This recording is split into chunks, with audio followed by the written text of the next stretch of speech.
Hi hello welcome to ಕನ್ನಡತಿ ಕೈರುಚಿ ಚಾನಲ್ಗೆ. ನಾನಿವತ್ತು ನಿಮಗೆ ಹೋಟೆಲ್ಗಿಂತಲೂ ರುಚಿಯಾಗಿರೋಂಥ ಪೊಂಗಲ್ನ ಮನೇಲೇ ಮಾಡ್ಕೊಳ್ಳೋದು ಹೇಗೆ ಅಂತ ನೋಡೋಣ ಬನ್ನಿ. ಮೊದಲಿಗೆ 1 ಗ್ಲಾಸ್ ಅಕ್ಕಿಗೆ ಅರ್ಧ ಗ್ಲಾಸ್ ಹೆಸರುಬೇಳೆ ತೊಗೊಂಡು 3 ಸತಿ ತೊಳ್ಕೊಂಡಿದ್ದೀನಿ. ಈ ಕುಕ್ಕರ್ಗೆ 4 ಗ್ಲಾಸ್ ನೀರು ಹಾಕ್ಕೊಂಡು ತೊಳೆದಿರೋಂಥ ಬೇಳೆ ಅಕ್ಕಿನ ಹಾಕ್ಕೊಂಡು 4 ವಿಷಿಲ್ ಕೂಗಿಸ್ಕೊಳ್ಳಿ. ಇದಕ್ಕೆ ಹಸಿಮೆಣ್ಸಿನ್ಕಾಯಿ ಹಾಕ್ಕೊಳ್ತಾ ಇದ್ದೀನಿ. ಉಪ್ಪು, ಸ್ವಲ್ಪ ಹಸಿಮೆಣ್ಸಿನ್ಕಾಯಿ ಹಾಕ್ಕೊಂಡು ಒಂದು 4 ವಿಸಿಲ್ ಕೂಗಿಸ್ಕೊಳ್ತಾ ಇದ್ದೀನಿ. ಈಗ ಚಟ್ನಿಗೆ ಸ್ವಲ್ಪ ಕಡಲೆಕಾಯಿ ಬೀಜ ಹುರ್ಕೊಂಡಿದ್ದೀನಿ. ಇದನ್ನು ಪಕ್ಕಕ್ಕೆ ಇಟ್ಕೊಳ್ಳೋಣ. ನಂತರ ಅದೇ ಪ್ಯಾನ್ಗೆ ಈರುಳ್ಳಿ ಮತ್ತು ಹಸಿಮೆಣಸಿನ್ಕಾಯಿ ಹಾಕ್ಕೊಂಡು ಸ್ವಲ್ಪ ಎಣ್ಣೆ ಹಾಕ್ಕೊಂಡು ಚೆನ್ನಾಗಿ ಹುರ್ಕೊಳ್ಳೋಣ. ಸ್ವಲ್ಪ ಎಣ್ಣೆ ಹಾಕ್ಕೊಂಡು ಸ್ವಲ್ಪ ಚೆನ್ನಾಗಿ ಫ್ರೈ ಮಾಡ್ಕೋಬೇಕು. ಒಂದು 2ರಿಂದ 3 ನಿಮಿಷ ಚೆನ್ನಾಗಿ ಫ್ರೈ ಮಾಡ್ಕೋಬೇಕು.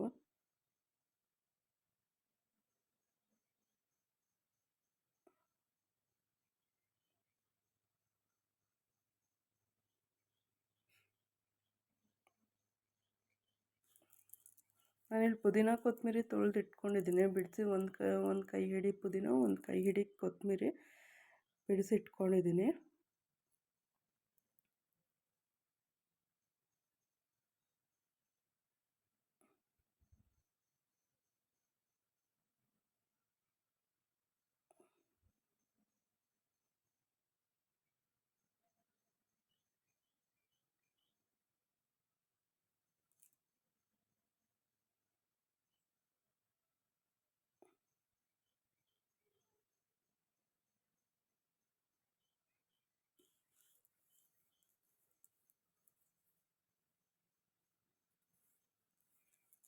ಇದು ಫ್ರೈ ಆಗಿದೆ. ಈಗ ಇದಕ್ಕೆ ಕರಿಬೇವು ಸೊಪ್ಪು ಹಾಕ್ಕೊಳ್ಳೋಣ.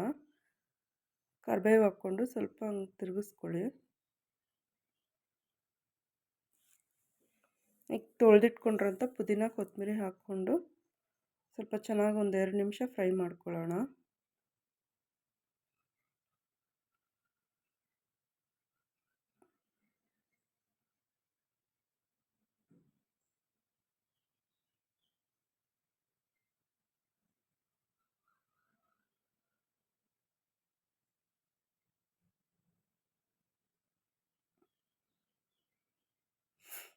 ಈಗ ಇದನ್ನೊಂದು ಪ್ಲೇಟಿಗೆ ಟ್ರಾನ್ಸ್ಫರ್ ಮಾಡ್ಕೊಳ್ಳೋಣ.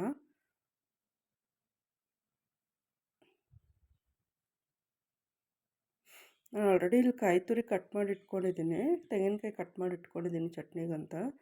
ಅದಕ್ಕೆ ಕಡಲೆ ಬೀಜನೂ ಹಾಕ್ಕೊಂಡಿದ್ದೀನಿ. ಈಗ ಇದನ್ನು ಅದಕ್ಕೆ ಟ್ರಾನ್ಸ್ಫರ್ ಮಾಡ್ಕೊಳ್ಳೋಣ. ಇದು ಸ್ವಲ್ಪ ತಣ್ಣಗಾದ್ಮೇಲೆ ರುಚಿಗೆ ತಕ್ಕಷ್ಟು ಉಪ್ಪು ಹಾಕ್ಕೊಂಡು ಚಟ್ನಿ ಗ್ರೈಂಡ್ ಮಾಡ್ಕೊಳ್ಳೋಣ. ಸ್ವಲ್ಪ ಉಪ್ಪು ರುಚಿಗೆ ತಕ್ಕಷ್ಟು. ಚಟ್ನಿ ಗ್ರೈಂಡ್ ಮಾಡ್ಕೊಂಡಿದ್ದಾಯಿತು. ಚಟ್ನಿ ರೆಡಿ ಇದೆ. ಈಗ 4 ವಿಸಿಲ್ ಆಗಿದೆ. ಈಗ ಇದಕ್ಕೆ ನನಗೆ ಕಾಯಿಸ್ಕೊಂಡಿರೋ ಬಿಸಿನೀರು ಹಾಕ್ಕೊಳ್ತಾಯಿದ್ದೀನಿ. 2 ಗ್ಲಾಸ್ ನೀರು ಹಾಕ್ಕೊಳ್ತಾಯಿದ್ದೀನಿ. ಹಾಕ್ಕೊಂಡು ಸ್ವಲ್ಪ ಚೆನ್ನಾಗಿ ಕಲಿಸ್ಕೋಬೇಕು. ಚೆನ್ನಾಗಿ ಸ್ಮೂತ್ ಮಾಡ್ಕೋಬೇಕು. ಹದ ನೋಡ್ಕೊಳ್ಳಿ, ನಿಮ್ಗೆ ಎಷ್ಟು ಹದ ಬೇಕೋ ನೋಡಿಕೊಂಡು. ಸ್ವಲ್ಪ ತೆಳು ಇದ್ರೇ ಚೆನ್ನಾಗಿರುತ್ತೆ. ಈಗ ಒಗ್ಗರಣೆಗೆ 2 ಸ್ಪೂನ್ ತುಪ್ಪ ಹಾಕ್ಕೊಂಡಿದ್ದೀನಿ ಮೊದಲೇ. ಈಗ 1 ಟೇಬಲ್ ಸ್ಪೂನ್ ಎಣ್ಣೆ ಹಾಕ್ಕೊಂಡಿದ್ದೀನಿ. ಸಾಸಿವೆ ಹಾಕ್ಕೊಂಡು ಸ್ವಲ್ಪ ಸಿಟ್ಟಿಸ್ಕೋಬೇಕು.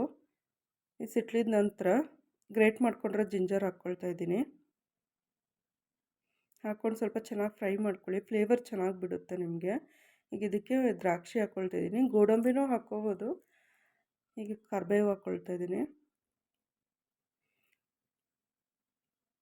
ಈಗ ಪೆಪ್ಪರು ಮತ್ತು ಜೀರಿಗೆ ಹಾಕ್ಕೊಂಡಿದ್ದೀನಿ. ಹಾಕ್ಕೊಂಡು ಸ್ವಲ್ಪ ಚೆನ್ನಾಗಿ ಫ್ರೈ ಮಾಡ್ಕೊಂಡು ಅರಿಶಿನ ಹಾಕ್ಕೊಂಡು ಚೆನ್ನಾಗಿ ಫ್ರೈ ಮಾಡ್ಕೊಳ್ಳಿ. ಈ ಒಗ್ಗರಣೆನ ಟ್ರಾನ್ಸ್ಫರ್ ಮಾಡಿಕೊಂಡು ಕುಕ್ಕರ್ಗೆ ಕಾಯಿ ತುರಿ ಕೊತ್ತಂಬರಿ ಹಾಕ್ಕೊಂಡು ಸ್ವಲ್ಪ ಚೆನ್ನಾಗಿ ತಿರುಗಿಸ್ಕೊಂಡು ಒಂದು 5 ನಿಮಿಷ ಲೋ ಫ್ಲೇಮಲ್ಲೇ ಬೇಯಿಸ್ಕೋಬೇಕು. ನೋಡಿ, ಹೋಟೆಲ್ಗಿಂತಲೂ ರುಚಿಯಾಗಿರುತ್ತೆ ಪೊಂಗಲ್ಲು. ಟ್ರೈ ಮಾಡಿ. Thanks for watching. Please subscribe.